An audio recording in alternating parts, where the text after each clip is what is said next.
Now, I hate to say I told you so, but nah, who am I kidding? It's a great feeling to be validated. So, if you watched last month's video, I warned you that the data was in no way reflective of where the market was going, but rather a depiction of the past. Sales were off like 40% from the norm, and the median price went down over $7,000 just in January. Now, despite all those negative indicators, I told you the market was in fact on fire, and I recommended buyers to jump into the market before prices started rising this spring and demand resulted in multiple offers. Now, I realize that when the map's pointing south, it's difficult to convince people to head due north.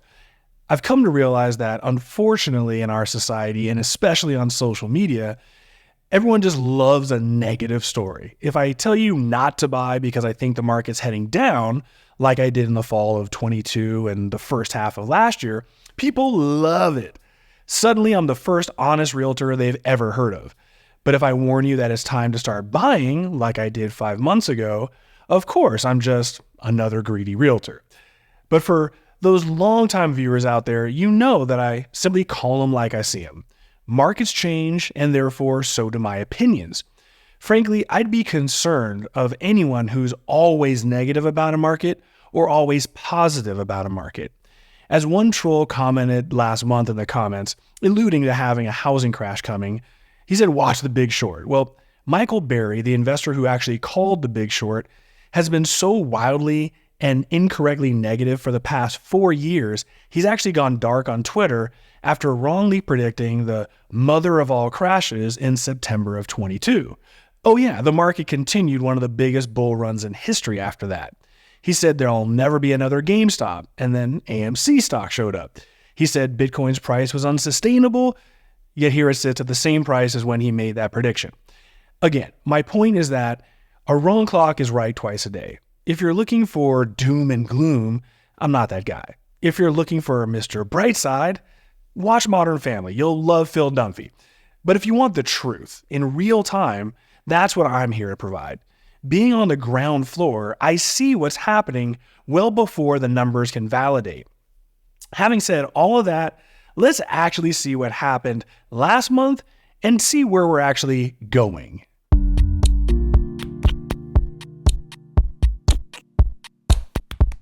Okay, first up, let's check out last month's sales. Last month, we sold 1,581 homes. This was an incredible 25% increase over January and was about 8% higher than last year's February sales. So that sounds awesome, right? Well, if we look back at historical numbers, we tend to sell between 1,800 to 2,000 homes in February. But again, was there ever a normal in Vegas?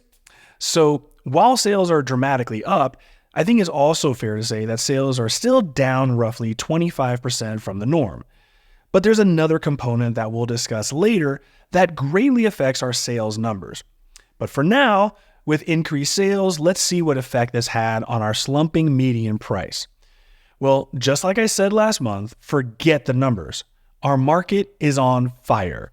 As you can see on the screen now, we skyrocketed from our disappointing January of only $440,000 to a massive $15,000 jump last month, up to $455,000.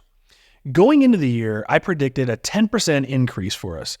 After 2 months and almost a 2% drop in January alone, we're still up about 2% for the entire year. So we're right on track and we're heating up along with the weather.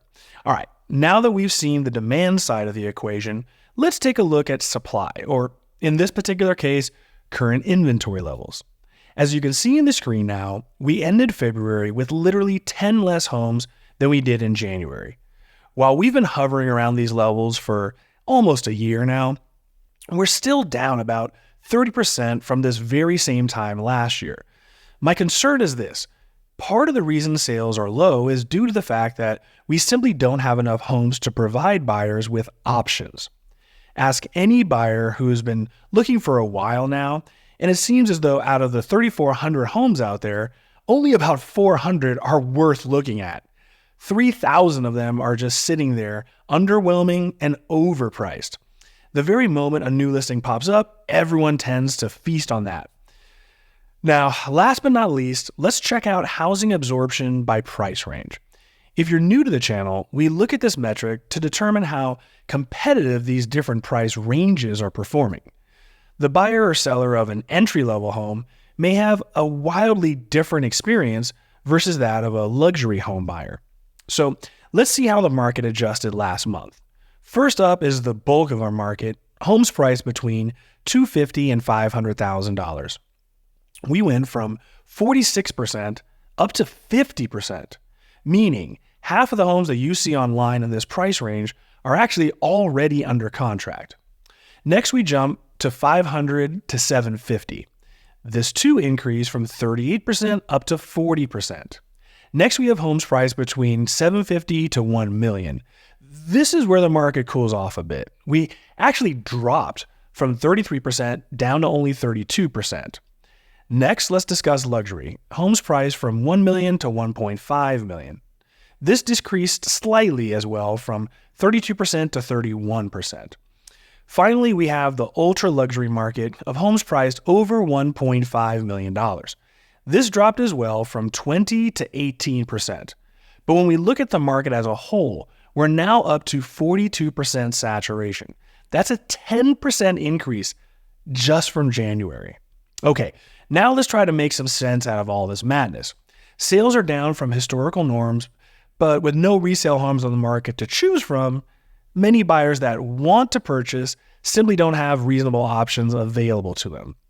The median price skyrocketed as a result of these multiple offers that I warned you about last month. Inventory is stable, but dreadfully low.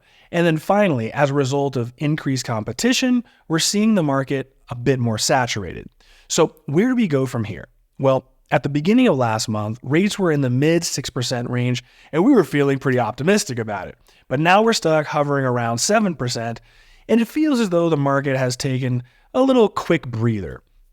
Now, having said that, like the month before, every deal I wrote last month had multiple offers attached to the property. Towards the end of March, we should start to see more properties finally hit the market as sellers start planning their exit strategies and the school year edges to a close. Either way, I don't see our inventory increasing by any substantial amount. While last year I warned to keep an eye on inventory levels, this year it's all about the rates. If rates come back down, you'll see transactions increase proportionately. Now, if rates manage to stay in this 6.5 to 7% range, we may simply have a healthy but not crazy spring and summer. Now, if you're a buyer, unfortunately, you already missed the boat. The deals are well past gone. Now, what's considered a deal will simply be the ability to acquire a home without having to concede too many of your contingencies and overpaying. Now, if you're a buyer, time is of the essence, though. This market will reward only the aggressive. Last week, I was able to help out a sideline buyer open escrow on an affordably priced home. We wrote an offer the very same day it was listed. They had already received 2 investor offers, and during the 24 hours of negotiation, the seller had received 3 more offers.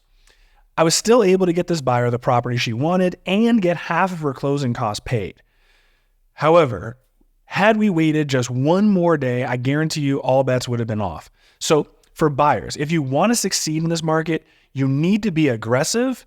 You need to work with an equally aggressive agent who's preferably known well by other agents, and then come in quickly and strong with your offer. Some sellers will choose to hold off on all offers for a few days. However, some agents and sellers simply want to get this process over with as quickly and painlessly as possible. That's where a quick offer comes into play. Now, if you're looking to sell, time is very much on your side right now. I'd be looking to start marketing the property towards the end of this month.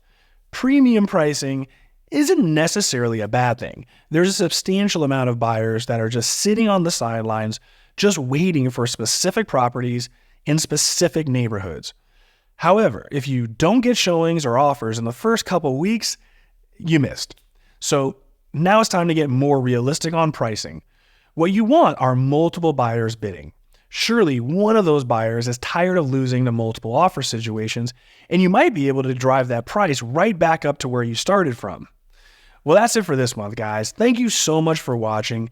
Please be sure to like the video and subscribe. I'll see you all in the next one. Deuces.